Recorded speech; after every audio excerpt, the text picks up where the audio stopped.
Te voy a poner dos ejemplos. Uno es que ahora estoy haciendo cosas para la Fundación Por Causa, que es una entidad sin ánimo de lucro que intenta apoyar una transición hacia políticas migratorias más sensatas y más humanas, ¿no?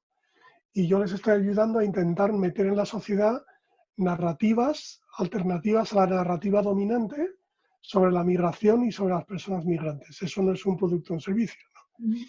Otra cosa que estoy haciendo es ayudar a una pequeña empresa que se llama Data City Lab y que se dedica a armar proyectos de innovación abierta, ¿no? Y les estoy ayudando a ayudar al Ayuntamiento de Barcelona a concebir proyectos de iniciativa público-privada que ayuden a construir un modelo mejor de ciudad, ¿no? ¿Y eso cómo se hace, no? ¿Qué aporto yo desde el diseño estratégico? Pues digamos que ayudamos a nuestros clientes a mapear, a cartografiar la situación en la que están, los obstáculos y las oportunidades que tienen y a trazar en ese mapa pues un camino que parezca que tiene sentido, ¿no? En el fondo es lo mismo que hace una consultora estratégica como BCG o como McKinsey o lo que sea, solo que usamos unos métodos de análisis y una forma de mirar que van más allá de las herramientas de análisis de fuerzas del mercado y tal que se usan en consultoría estratégica tradicional y que te dan una forma de analizar el estado de las cosas, una forma de identificar el potencial de cambio que podría cambiar y una forma de pensar y de probar maneras de desencadenar ese potencial, pues que beben de otras disciplinas, como la creatividad, el diseño, las ciencias sociales. Podríamos decir un poco que la gente que hacemos diseño estratégico ayudamos a las organizaciones a que complementen la manera tradicional de diagnosticar dónde están con una mirada que explora más lo fenomenológico de sus clientes, de sus empleados, lo psicosocial, el pensamiento de sistemas y luego, bueno, se parece mucho a las ciencias sociales, pero la diferencia con alguien de ciencias sociales es que tú lo que quieres es entender las cosas, pero solo como paso para lo que te han encargado, que es concebir un programa para cambiarlas, construyendo algo nuevo, ¿no? Yo el otro día estaba charlando con una compañera de Por Causa que había estudiado antropología cognitiva y simbólica y cuando ella me explicaba lo que hacía, yo le contestaba, no, pues si en el fondo lo que hacemos en diseño estratégico es muy parecido a lo que hacéis vosotras, Ujú. solo que un poco al revés, ¿no? O sea, vosotras tenéis el encargo de entender la realidad y metodológicamente sabéis que para entenderla no vais a dar más remedio que cambiarla un poquitín, pero nunca más de lo inevitable, ¿no? Pues nosotros hacemos lo mismo, pero al revés. Nos encargan que cambiemos la realidad y por razones metodológicas sabemos que no tenemos más remedio que entenderla un poquito, pero nunca más allá de lo inevitable, ¿no? Eso sería un poco. Me gusta esa comparación, ¿no? Con la antropología y con las ciencias sociales. Y quizá, pues eso, las ciencias sociales, o bueno, yo hablo desde la filosofía, tengo que decirlo. Entonces, quizá desde la filosofía las humanidades y las ciencias sociales se parecen y a veces las metemos en el mismo saco, pero no sé si sería así. Porque yo en las ciencias sociales sí veo un componente más práctico, que me cuesta a veces ver en mi propia disciplina, y sin embargo veo que eso, ¿no? Nosotros en las humanidades somos mucho más teóricos, aunque se supone que teoría sin práctica también está vacía, y vosotros sois mucho más prácticos, ¿no? En el proceso. Eso es. Entonces, según he podido escucharte, por tu faceta de diseñador estratégico, no solo te preocupa cómo producir ciertas cosas o ciertos resultados, sino que además te preocupa mucho el por qué es precisamente este resultado y no este otro el que se busca producir. Ahora bien, si esto es así, Sí. me parece que esta preocupación que anima a reflexionar antes de actuar te acerca mucho a mi disciplina, que es la filosofía. Y mi pregunta es, ¿qué relaciones profundas te parece que se pueden establecer entre la filosofía y el diseño estratégico? Bueno, es que, a ver, el diseño estratégico aspira mucho a cuestionar el encargo, ¿no? O sea, el cliente lo llamamos el contrabriefing. El cliente te pide una cosa y tú antes de ponerte a hacer lo que te pidió, intentas entender por qué te la pide, ¿no? Ujú. Eh, ¿En qué ayuda eso a la filosofía? Pues cuidado. O sea, justo el año pasado, por ejemplo, mira, estuve como alumno en un curso que se llama El diseño de nosotros mismos. Lo montó un filósofo que se llama Luis Montero. Bueno, Ujú. filósofo, no sé si él mismo estaría de acuerdo en que lo llamen filósofo, pero bueno. Y llegué a la conclusión de que el diseño estratégico y la filosofía tienen una relación que puede ser muy, muy fecunda, pero que es un poco una amistad peligrosa, ¿no? Mm, a ver si te puedo explicar por qué. Cuando tú te dedicas al diseño estratégico, a ti te han puesto ahí para ayudar a tu cliente a trazar una estrategia. Ujú. Y vamos a pensar en una estrategia como no otra cosa que un programa de cambio posible, un programa para un cambio posible, ¿no? Yo suelo decir mucho que hacer estrategias es entonar la oración de la serenidad. No sé si la conoces, es esa oración que entonan en las reuniones los alcohólicos anónimos, ¿no? Que dice, Señor, dame valor para cambiar lo que debe ser cambiado, serenidad para aceptar lo que no puede ser cambiado y sobre todo sabiduría para distinguirlo uno del otro, ¿no? Solo que yo la enmiendo un poquito y la formulo como, Señor, dame medios y energía para cambiar lo que debe y puede ser cambiado, foco para no malgastar energía en lo que no puedo o no me da la gana cambiar y sobre todo sabiduría para distinguirlo uno del otro. Bueno, para mí esa es estrategia, ¿no? Ujú. Pues en todo esto, a mí la filosofía que me aporta, pues la filosofía me dice que mucho de lo que crees que pertenece a la segunda categoría, lo que no tienes más remedio que aceptar porque no puede ser cambiado, si te fijas un poco podrías meterlo en la primera, en lo que tienes que tener valor para cambiar, porque, a ver, el pensamiento crítico es un poco eso, ¿no? Cuestionar las cosas, ¿no? O sea que muchas de las cosas que damos por sentadas y que creemos que forman parte de lo dado, de lo inmutable, de lo natural, en realidad forman parte de lo hecho, no de lo dado, sino de lo hecho, ¿no? De lo social y cultural. O dicho de otra manera, que mucho de lo que dabas por sentado ha sido diseñado, o bueno, a lo mejor no ha sido diseñado, ha evolucionado, pero que es algo diseñable o rediseñable, ¿no? ¿Qué pasa? Que, hostia, la filosofía te hace ver eso y en un momento de luna de miel con la filosofía se te puede volar la cabeza y que cuando te pones a pensar en qué palancas de cambio posible puedes mover, que es lo que el cliente te pide, pues tiendas a inclinarte por palancas o por realidades mucho más profundas, ¿no? Y eso es muy seductor, ¿no? Porque, yo qué sé, por ejemplo, si tú no tienes la filosofía, a lo mejor te concentras en cambiar cosas, digamos, muy terrenales, ¿no? Como cambiar un sistema de incentivos o cambiar cómo se distribuye el presupuesto entre determinadas iniciativas, cosas muy ¿vale? De ahora. Pero, hostia, como te emborraches de filosofía, empiezas a ponerte estupendo y a pensar no, no, esto es demasiado superficial, lo que tenemos que cambiar son los modelos mentales con los que percibimos el mundo que nos rodea, tenemos que emprender un programa de reforma total de Bueno, toda la epistemología de la organización, de cómo la organización se percibe a sí misma, al mundo que la rodea y al propósito que la organización cumple en el mundo y tal. Y eso ilusiona un montón, está genial, pero, hostia, como te dejes llevar, te lleva la corriente y acabas muy lejos de lo práctico, muy lejos de lo inmediato y te colocas, yo qué sé, pues en peligro de que te vayas de este mundo o de que acabes el proyecto habiendo aportado pues mucho pensamiento, mucho insight, pero sin haber sido capaz de cambiar nada real, ¿no? Yo creo que deberíamos dejarlo en que diseñadoras estratégicas y filósofas, pues sí, podemos tener una relación muy fértil, pero que las diseñadoras estratégicas tiremos de filosofía para entender mejor el estado de las cosas, pero sobre todo por dónde el estado de las cosas se deja como doblar, ¿no? Como si fuera una muñeca articulada, ¿no? ¿Dónde están las articulaciones que te permiten cambiar las cosas a mejor con los medios de los que dispones?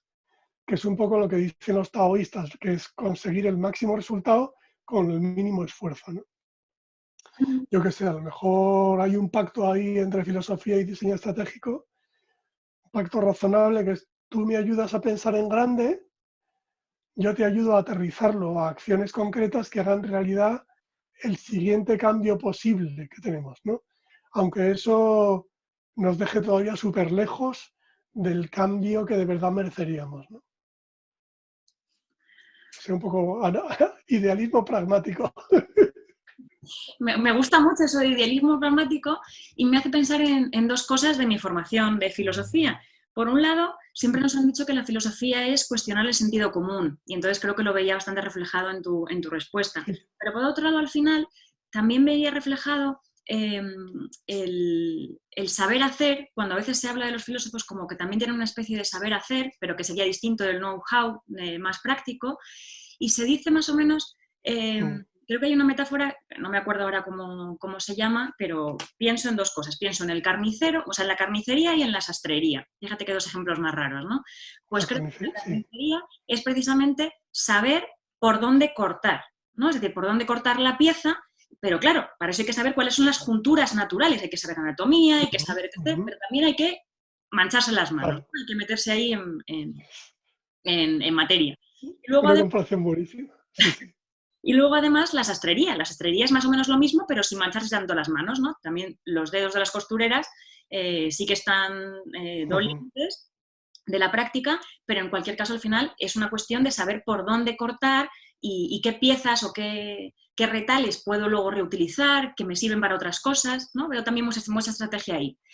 En cualquier caso, me gusta mucho ese pacto que describes entre la filosofía y el diseño estratégico, y si lo he entendido bien, entonces, por un lado, la filosofía obligaría al diseño a una mirada periférica, es decir, global o totalizadora, pero no reduccionista, mientras el diseño estratégico se centraría en realizar lo real y concreto, en realizar ese programa de cambio posible previamente trazado. Entonces, hablando de la relación entre teoría y Totalmente. hablando de la relación entre teoría y práctica, me pregunto si tienes conocimiento de las enseñanzas que se promueven desde los nuevos másteres en humanidades digitales y qué opinas de los nuevos estudios superiores en esa misma materia, en humanidades digitales. Bueno, sobre eso que has dicho de lo de caminar un poco a caballo entre esa visión un poco holista y no reduccionista que te da la filosofía y el ir en lo concreto, en todas las disciplinas del diseño eso pasa, ¿no? Lo que muchos teóricos del diseño lo llaman, dicen que las diseñadoras están constantemente haciendo zoom in, zoom out, ¿no? O sea, moviéndose entre el detalle y la visión global, ¿no? Sin quedarse en ninguna de las dos, ¿no? Y bueno, a ver, lo de las humanidades digitales, o sea, fuera caretas, ¿vale? Yo no tenía ni idea de lo que eran las humanidades digitales. Hace unos días me hablaste tú de ello y entonces me puse a mirar, ¿no? Y estaba echando un vistazo y oye, me ha molado, o sea, me parece que tiene muy buena pinta, pero tengo un poquitín sentimientos encontrados, ¿no? El prejuicio que tengo, la impresión que tengo del campo de las humanidades, que creo que es un prejuicio que es muy parcial, es muy desactualizado, que viene de hace 30 años, ¿no? Viene de que hace 30 años mi difunta mujer era filóloga cuando yo era informático, ¿no? Y por aquella época el círculo de amigos en que se movía, de amigos de la facultad, en que se movía mi mujer, pues era un ambiente en el que despreciar lo que yo hacía, despreciar el mundo digital y darle la espalda era como lo guay, ¿no? Eh, Estamos hablando de los finales de los 80, principios de los 90, y que el rollo tecnófobo entonces adquiría la forma de que nada igual al olor de los libros y no sé qué, y ahora se ha modernizado y ha evolucionado un rollo tecnófobo ese del cartelito de no tenemos wifi, hablen entre ustedes, y de que los videojuegos no son cultura, o bueno, serán cultura, pero cultura, no son cultura, ¿no? Y eso me daba mucha pena y mucha rabia y me sigue dando porque entonces ya estaba convencido de que eso condenaba a esta gente a autoexcluirse y a quedarse fuera de todo un mundo nuevo que se estaba construyendo, ¿no? Y que iba a construir una hegemonía tremenda y que ellos se iban a quedar fuera, ¿no? Y ahora, vale, pues que se ha inventado esto de las humanidades digitales, pues a mí muy bien, o sea, a mí me suena como que ahora las cosas han cambiado, la gente de humanidades se ha dado cuenta de que necesitan derribar esa barrera, que necesitan sacarle el máximo partido a todo lo que les ofrecen las tecnologías digitales, muy bien, me parece estupendo, me parece muy necesario, bienvenidos, ya era hora, pero a lo mejor, cuidado chicos, porque a lo mejor es otra amistad peligrosa, ¿no? Porque no sé.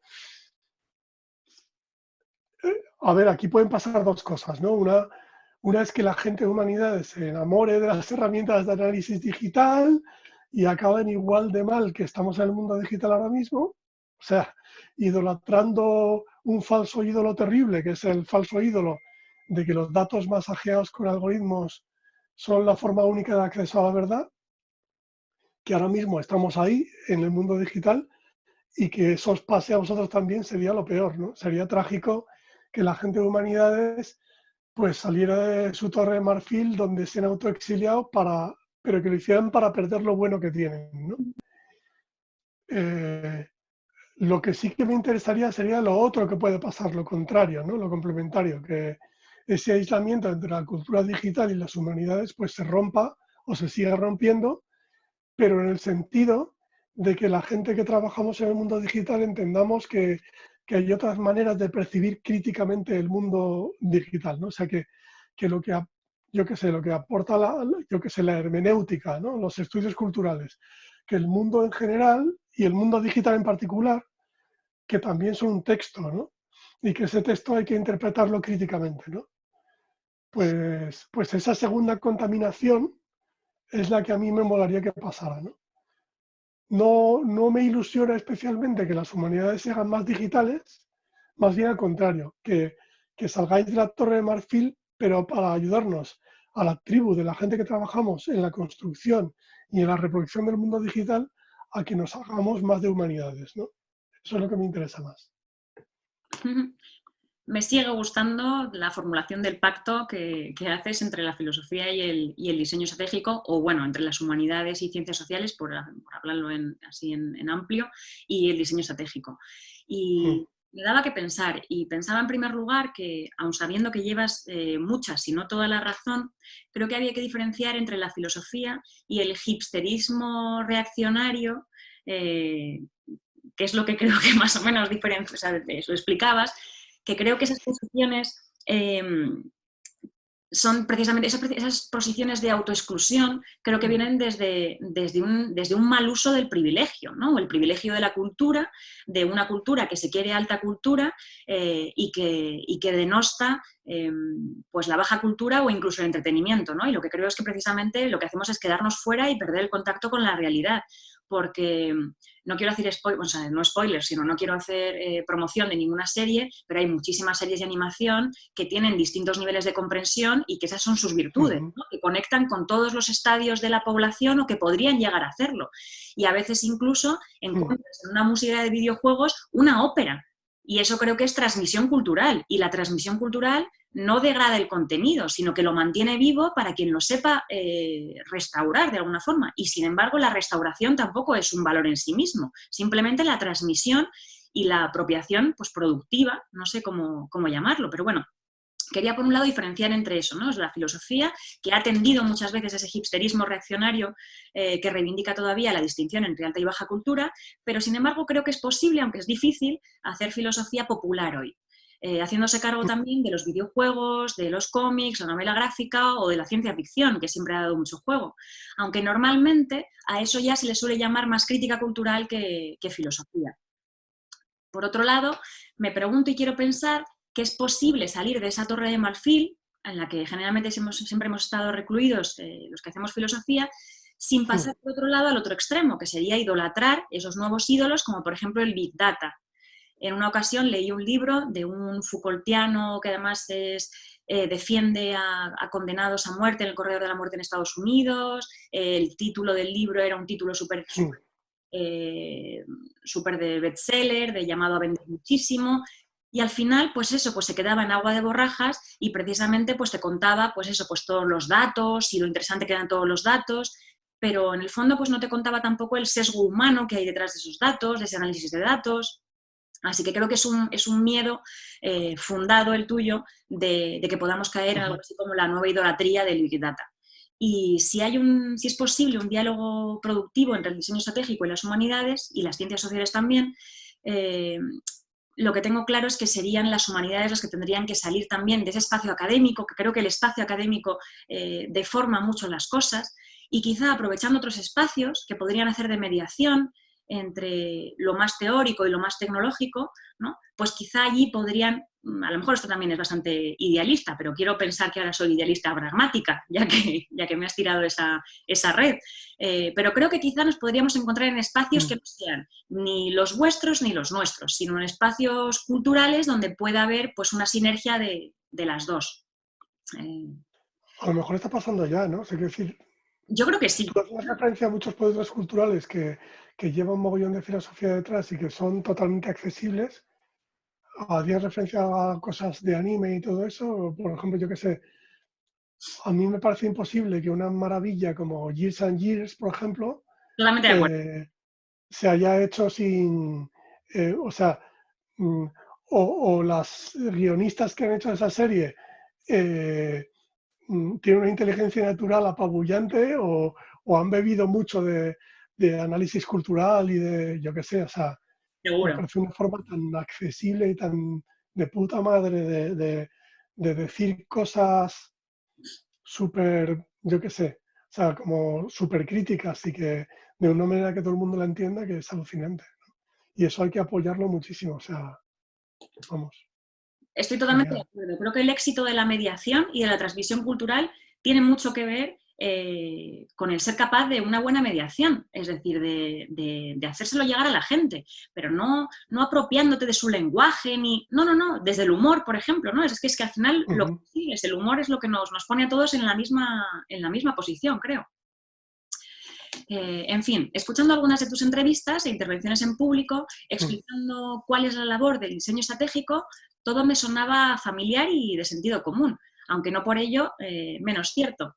Tal y como yo lo ujú. comprendía, aunque quizás se deba también a mi propia interpretación desde mi posición de mujer, investigadora en filosofía, mileurista y sin embargo, como me considero privilegiada socialmente, me parecía entender que lo que el diseño estratégico lleva a cabo es una investigación acerca de las necesidades de los usuarios, de ciertos productos y Mm, servicios, lo que implica, en primer lugar, una labor de investigación o research, ¿no? Como se diría ahora, para luego, ujú. en función de esa información, que sería el primer producto, eh, que responde ya a un modelo de diseño, pasar a extraer el conocimiento de los especialistas que trabajan para las empresas para las que trabajáis, eh, para después pasar al montaje de equipos interdisciplinares para desarrollar ideas en lo que yo pensaba algo así como un think tank, que luego se aplican en lo que es la fase final de desarrollo del producto.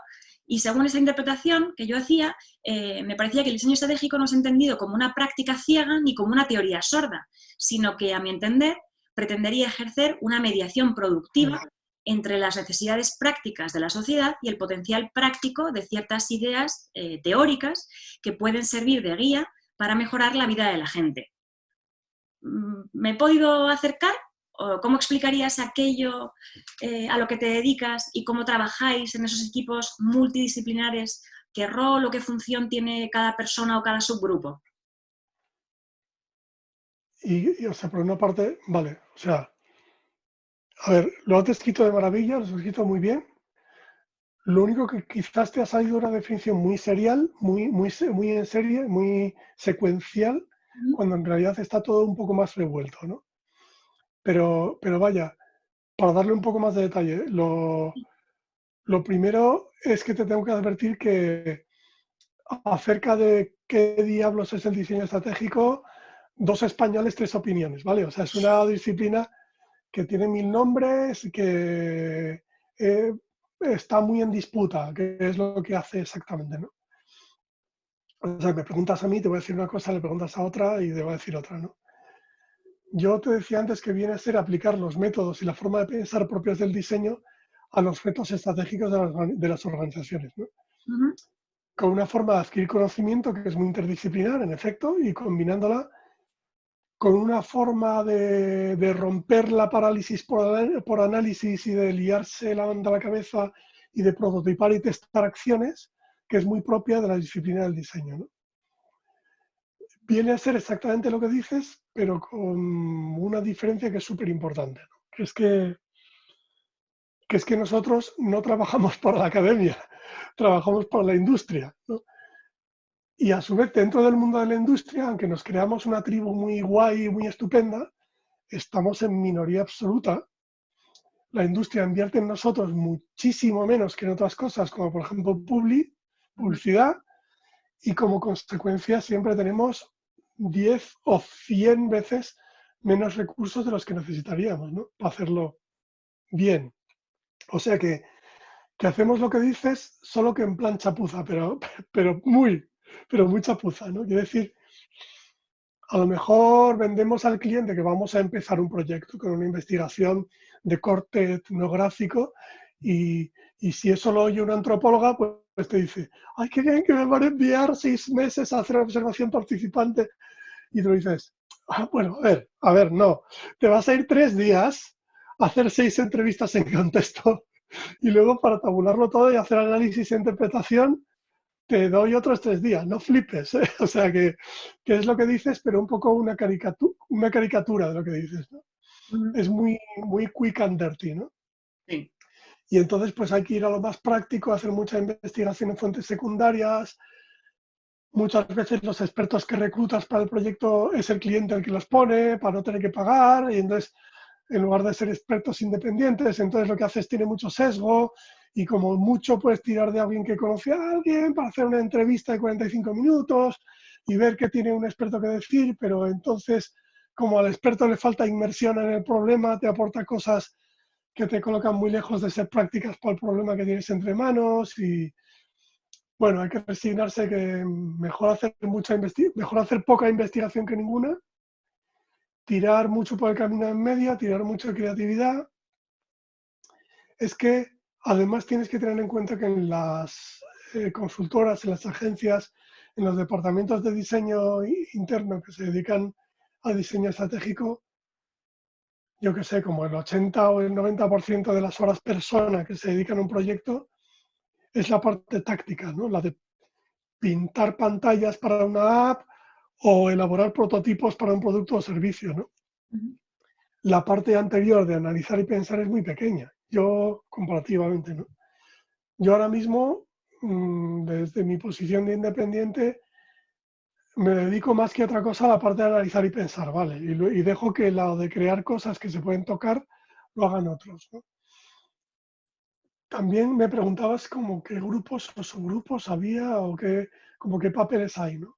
Y los roles. Pues, pues muy por encima podríamos decir que, a ver, que en esa especie de corrillo interdisciplinar que se reúne alrededor de un problema estratégico, Ujú. pues había un poco como pues, vamos a decir 4 grupos, ¿no? Primero estaría la gente de negocio o la gente de estrategia del lado del cliente, los que te han contratado, y estos son los que, como son los que luego se van a comer lo que tú les vas a cocinar, pues entras con ellos en un diálogo constructivo sobre qué es lo que la organización está dispuesta a absorber, ¿no? Desde el punto de vista cultural y organizativo. Ellos suelen ser agentes del cambio dentro de su organización, también son gente un poco voluntarista que intenta romper con el business as usual Ujú.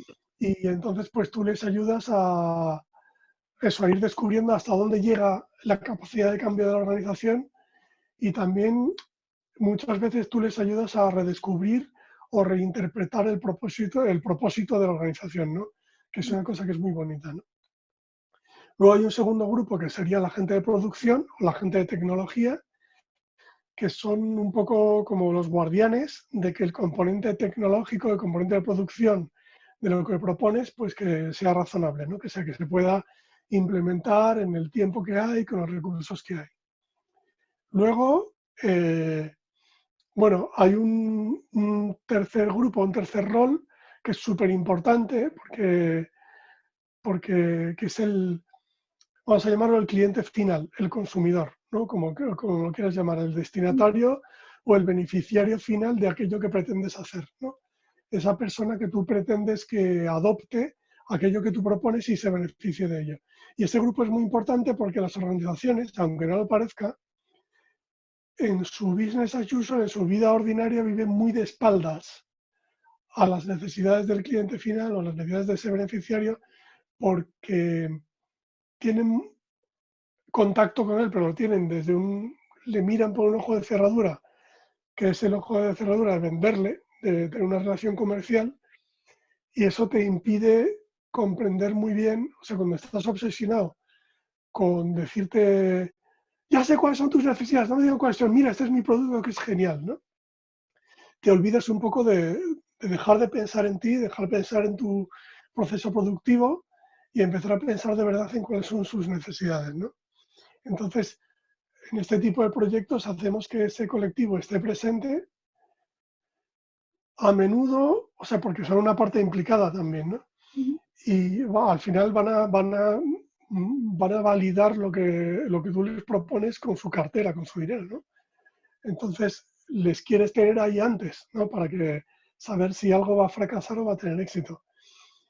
¿Qué pasa? Que en contadas ocasiones, a ver, muchas veces en proyectos así con organizaciones sin ánimo de lucro o con administraciones públicas que están presentes de forma directa, como stakeholder que son, ¿no? A través de representantes, pero normalmente están presentes a través de forma indirecta, a través de que hay pues investigadoras e investigadores que han estado trabajando con, digamos, con especímenes vivos de ese beneficiario final y que ha construido determinados hallazgos, determinados insights sobre sus necesidades, sus expectativas, sus hábitos, sus creencias, su forma de pensar, etcétera, ¿no? Entonces habíamos dicho gente de negocio, gente de producción de tecnología, el usuario final o la clienta final. Y bueno, luego también puede haber expertos que aporten un marco teórico que te pueda ayudar a plantearte todo de una forma radicalmente distinta, ¿no? Ujú. Y luego, claro, ya por último, en cuarto lugar, estarías tú, ¿no? Que es la persona o el equipo de diseño estratégico que actúas como facilitador, como moderadora de todo ese diálogo y que lo transformas en una propuesta prototipable y testable, ¿no? Pero, pero no de forma serial, no de forma secuencial. Primero os escucho a todos, luego os propongo algo, sino de forma mucho más revuelta, ¿no? O sea Ujú. que, por ser más riguroso metodológicamente, incluso me atrevería a decir que tú como diseñadora no solo moderas ese diálogo, sino que intervienes en tiempo real en ese diálogo, aportando una cosa súper importante que tiene que ver con tu carácter de diseñadora, que es la capacidad que tú tienes de prototipar y de testar tus cosas, ¿no? De materializar las conjeturas sobre lo posible en cosas que se pueden ver, que se pueden tocar, que todo el mundo entiende y que las haces fracasar de formas interesantes para retroalimentar ese diálogo con evidencias empíricas, ¿no?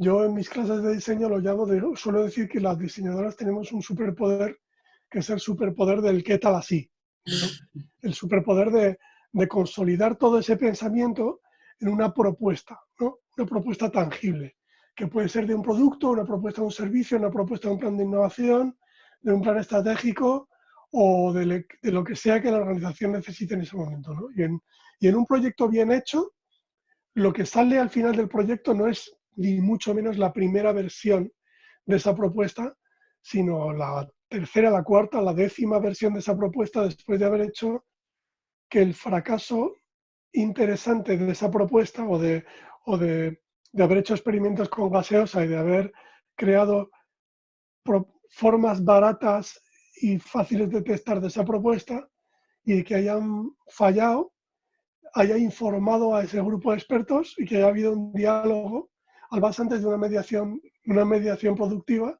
pues a través de nuestra capacidad de prototipar y testar, estamos haciendo que esa mediación productiva se produzca, ¿no? De modo que cuando al final llegamos al final del proyecto y procedemos a la implementación, en teoría, en un proyecto bien hecho, ya deberíamos tener cierta evidencia empírica de que la idea que teníamos tiene pinta de que va a funcionar a escala, ¿no?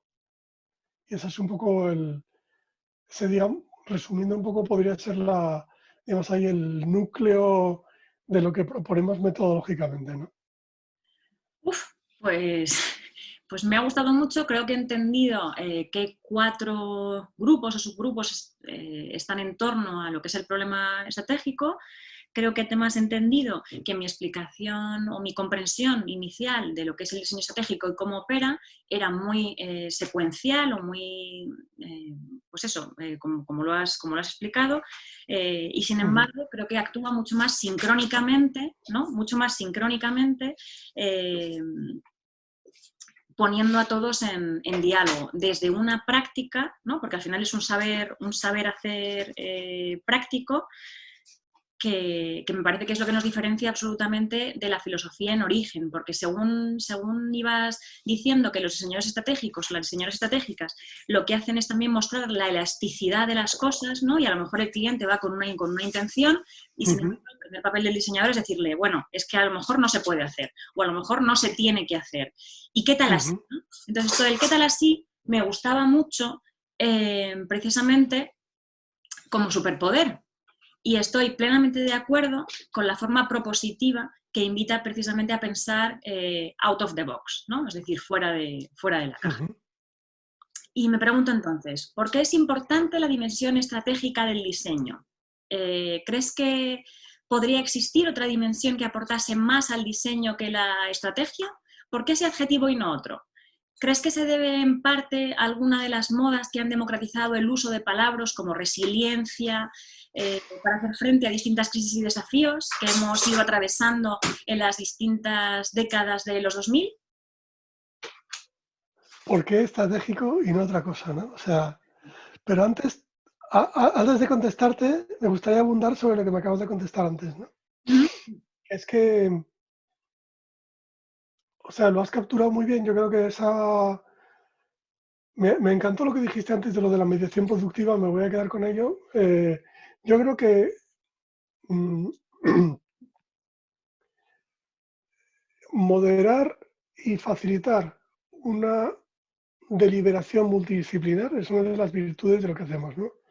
Y la otra, lo del superpoder del que te así, de forma, tú lo decías, sincrónica, con la forma de pensar, digamos que es súper importante. O sea, y creo que es clave, tan clave como lo de la interdisciplinariedad, ¿no? Porque se trata de romper la división entre cerebros y manos. De romperla no es primero pienso, luego algo, o sea, sino que voy haciendo y voy pensando, ¿no? O sea, eso es lo que aporta el diseño. Piaget hablaba de reacciones circulares, ¿no? O sea, de cómo la mano y el cerebro van trabajando juntas, ¿no? Y en psicología del desarrollo, por ejemplo, es una cosa que cuando leí sobre ello, ¡puf!, se me voló la cabeza, ¿no? Porque Vygotsky, el psicólogo del desarrollo soviético, decía una cosa que a mí me flipó, ¿no?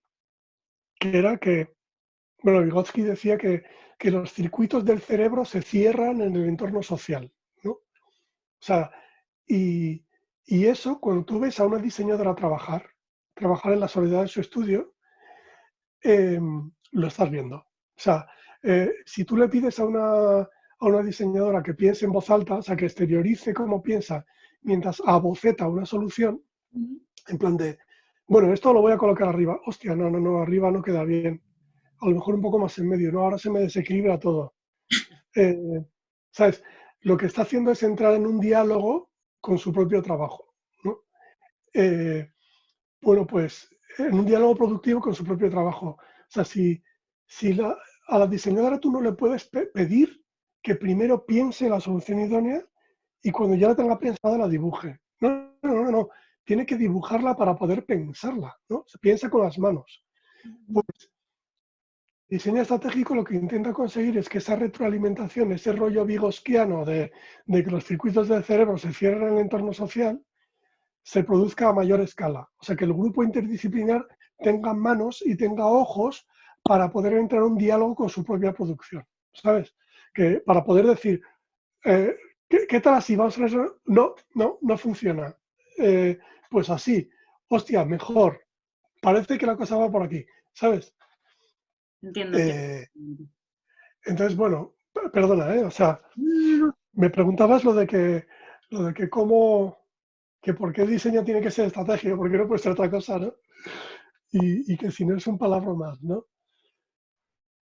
A ver, el diseño puede ser muchas cosas más, además, y es muchas cosas más, además de estratégico, ¿no? De hecho, o sea, el diseño necesita ser algo, o sea, tú detrás del diseño tienes que poner algún adjetivo, porque si no le pones nada, el diseño lo es todo, Vale. o lo es casi todo, y entonces, claro, si lo es todo, entonces no es nada, ¿no? Tú fíjate, mira, si el diseño puede ser todo, que a Milton Glaser es un diseñador muy apreciado, que es el que inventó el logo aquel de I Love New York, no del corazoncito, y el que inventó aquel póster de Bob Dylan con el pelo de colores, que es súper chulo. Pues le preguntaron hace muy poquito, le preguntaron que qué era el diseño para él. Y él, él contestó que el diseño es la introducción de la intención en los asuntos humanos. Tela, ¿no? O sea, también decía que de cualquier acto deliberado podríamos decir que es un acto de diseño. ¡Hostia! Entonces, joder, todo lo que hacemos que no sea hacer la digestión es diseño, ¿no? Eh, a ver, bueno, pero eso es porque él se refiere al diseño como algo que todo el mundo hace cada vez que proyecta cosas, ¿no? Claro, otra cosa distinta es el diseño no en el sentido de actividad humana, sino en el sentido de profesión. O sea, que hay gente que se dedica a ello profesionalmente, que cultiva unas destrezas específicas que le permiten vivir de ello, ¿no? Eh, pero vaya, bueno, o sea que a la hora de ponerle un adjetivo detrás, o sea, para empezar, históricamente, ahí tienes todas las disciplinas clásicas del diseño, que lo que hacen es ponerle un adjetivo detrás con el propósito de delimitar, de acotar el objeto del que se ocupa esa disciplina, ¿no? Y al hacerlo, crean cohortes de profesionales que necesitan tener destrezas productivas, necesitan tener un craft adecuado a ese objeto de diseño, ¿no? Eh, pues ahí tienes el diseño gráfico, el diseño industrial o de producto, Ujú. el diseño de interiores, el diseño de moda, ¿no? Yo diría que el diseño estratégico se parece un poco. Históricamente lo que pasa es que resulta de, digamos, de cierto matrimonio de conveniencia, cierta confluencia de intereses, ¿no? Entre dos intereses. Por una parte, estaban estarían mis clientes que son responsables de estrategia dentro de organizaciones, que se dan cuenta de que necesitan trazar estrategias de formas un poco más creativas, más empíricas y a partir de unos procesos para comprender la realidad y activar el potencial de cambio de esa realidad que, que vayan más allá de los métodos de análisis típicos de la ciencia y de la gestión, ¿no? De lo que ellos estudian en un MBA. Ujú. Y en el otro lado estamos diseñadoras y diseñadores que a lo mejor estábamos en otra disciplina antes y que hemos acabado un poco hartas y hartos de estar siempre recibiendo encargos, de poner bonitas siempre las mismas chorradas, ¿no? De hacer apetecibles esas cosas que no necesitas, pero que hacemos que la gente se gaste en la pasta que no tiene, ¿no? Y, y digamos que queremos espiar, aunque sea un poquito, ese pecado original que tenemos las diseñadoras, que es el de haber sido colaboradoras necesarias en la construcción de la sociedad de consumo, ¿no? Mm. Y por eso intentamos que se nos tenga en cuenta en los centros de decisión donde las empresas plantean cosas un poquito más de atrás, un poco más básicas, como para qué demonios estamos aquí y qué clase de futuro queremos ayudar a construir, ¿no? Pero ¿por qué estratégico en otras cosas, ¿no? Mm. Porque es que, perdóname es que me mola mucho la pregunta, ¿no? O sea, porque más allá de los objetivos que acotan o delimitan el objeto al que te diriges el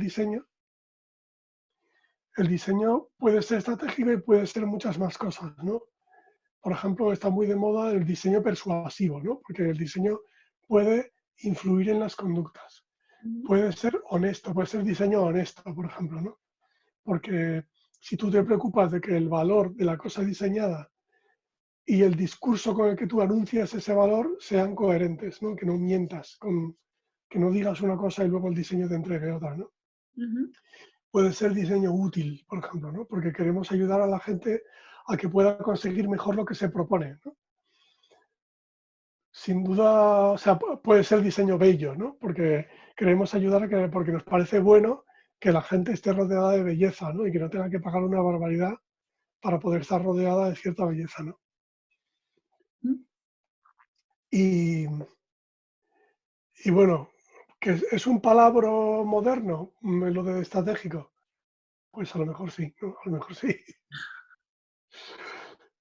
Hay como una especie de mercado, que es el mercado de la gente que estamos constantemente llamando a la puerta del poder para que nos escuchen, porque gente pequeñita que llevamos a la puerta del poder y decimos, poder, escúchame esto, yo no he nacido en el poder, no soy de los de cuchara de plata, no soy un humilde de clase media, pero creo que me tienes que escuchar, que hay formas mejores de hacer las cosas, ¿no?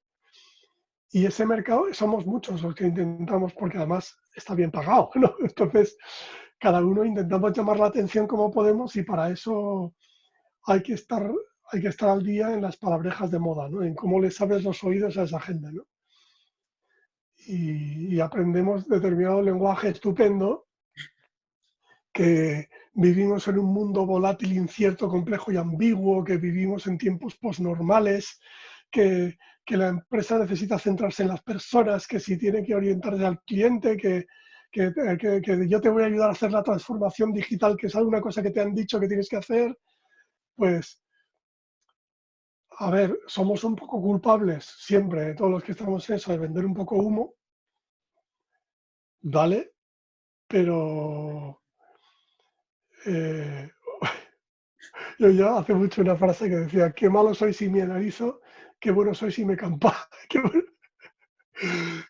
malo soy si me analizo, qué bueno soy si me comparo, ¿no? O sea, entonces, como profesión, las diseñadoras estratégicas, qué malas somos si nos analizamos críticamente, pero qué buenas somos si nos comparamos con otra gente, ¿no? Como por ejemplo la gente de publicidad, ¿no? Ya, ya veo, ya veo. Cuando hablabas de diseño persuasivo, me costaba mucho entender, esto no va a ser una pregunta, simplemente para yo entenderlo, Mm, me sonaba mucho eso de diseño persuasivo, parecía que estaba más cerca de publicidad, ¿no? Entonces entiendo cómo puede estar de mm. moda, ¿no? Porque entiendo que puede ser la rama más, mejor pagada, vamos a decirlo así, quizá la mejor pagada o de las mejores Bueno, pagadas. te lo aclaro, ¿eh? Es porque la publicidad es comunicación persuasiva. Es tú cuentas cosas o muestras imágenes para intentar modificar la conducta de la gente. Básicamente para hacer que la gente quiera las cosas que haces, ¿no? Ujú, entiendo. Y el diseño persuasivo lo que hace es incrustar esa capacidad de modificar los deseos y las conductas. En lugar de incrustarla en tu actividad de comunicación, la incrustas dentro del propio producto. O sea, utilizas determinados trucos tomados de la economía conductual para que el propio producto sea persuasivo. O sea, eso se puede usar para el bien, se puede usar para el mal. O sea, yo qué sé, yo qué sé, uso una aplicación que se llama Runtastic, o hay gente que usa una aplicación que se llama Nike Plus, ¿no? Porque sé que esa aplicación utiliza una serie de trucos para persuadirme a que yo corra más, ¿no? Mm, O haga más ejercicio. Y como yo quiero ser persuadido, claro. pues me parece estupendo que se usen esos trucos, ¿no? Ujú. ¿Sabes? Que si me da estrellitas, que si no sé qué, que si me da la coña y me dice, lo estás haciendo muy bien, ánimo, no sé qué, hoy no has corrido, no te preocupes, ¿sabes? Ese tipo de cosas, ¿no? Entiendo. También se puede usar para el mal, como por ejemplo para que por narices contrates el seguro opcional junto con el asiento, junto con la butaca del avión, ¿sabes? Y está muy cerca de lo que llaman dark patterns, ¿no? Que es que cuando usas esos trucos para que la gente haga cosas casi sin darse cuenta y los usas en perjuicio y no en beneficio del cliente, pues entonces está muy feo, ¿no? Pero estamos hablando de eso, ¿no? De lo que también los americanos en política llaman el nudge, lo de darle empujoncitos a la gente. O sea, no obligarla, no convencerla, sino ahí va, someterla a estímulos que van a facilitar mucho que la gente haga lo que tú quieres. Sí, sí, sí, sí, ya lo decía Foucault y es precisamente eso, que la economía ya no sería, ya no, bueno, el poder, no la economía, el poder ya no obligaría impunemente, sino que lo que haría sería precisamente persuadir, disponer, ¿no? Mucho más soft. Pero antes hablabas precisamente de esos poderes para el bien, para el mal, y hablabas del superpoder del qué tal así, ¿no? Y yo pensando en esa misma línea, a mí siempre me gusta hablar del privilegio de las posiciones de poder como superpoderes que conllevan, como ya sabía Spiderman, perdón, por su abuelita, una gran responsabilidad, ¿no? Así es que brindo por esa expiación de los pecados de los diseñadores y las diseñadoras responsables con conciencia social, aunque me gustaría buscar una metáfora secular, también tengo que decir. En cuanto a las modas, ¿qué me vas a contar? ¿Cuánto humo habré comprado yo misma? Aunque tú mismo dices, aunque en la línea de lo que tú mismo dices, creo que para estar a la altura de los tiempos también hay que estar al tanto de todas esas palabrejas de moda, porque a veces detrás de esas palabrejas de moda puede haber lugar para conceptos potentes que incluso modifiquen nuestra manera de pensar y de vivir. Y algunos pueden ser incluso realizables, ¿no? Porque hablamos de resiliencia, hablamos de pues, otros tantos conceptos que hemos hablado, pero es que hay veces que ese mismo concepto de resiliencia ayuda a comprender mejor la propia posición y nos da herramientas o incluso solamente esperanzas de cambiar las cosas.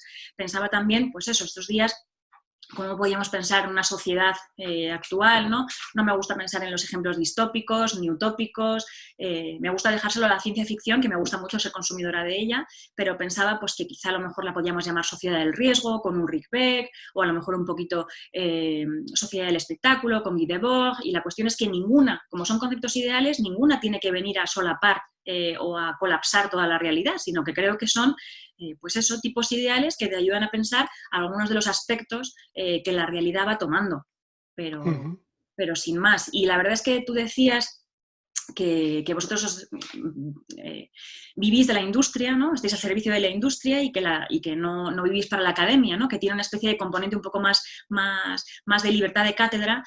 Pero tampoco es verdad, quiero decir, que no nos engañemos, porque aunque hay un componente público, aquí todo el mundo tiene que estar captando fondos. Por ejemplo, fondos de la Unión Europea en forma de proyectos de investigación, y te puedo garantizar, y eso que yo pertenezco a un proyecto de investigación fantástico, que tengo unas compañeras estupendas en un proyecto que estudia el fracaso y las genealogías del fracaso en la historia moderna y su reversibilidad también, pero sin embargo nuestros proyectos y las aplicaciones y las solicitudes que rellenamos para esos proyectos tienen que tocar ciertas teclas que van también muchas veces en consonancia con los palabras de moda, lo que quiere la organización internacional que tú digas, ¿no? Es decir, la misma OMS, todos estos discursos que estamos viendo hablan en un lenguaje y no, a veces no es un lenguaje que compartimos todos, pero sin embargo en las élites, ya sea profesionales, académicas, etcétera, estamos obligados a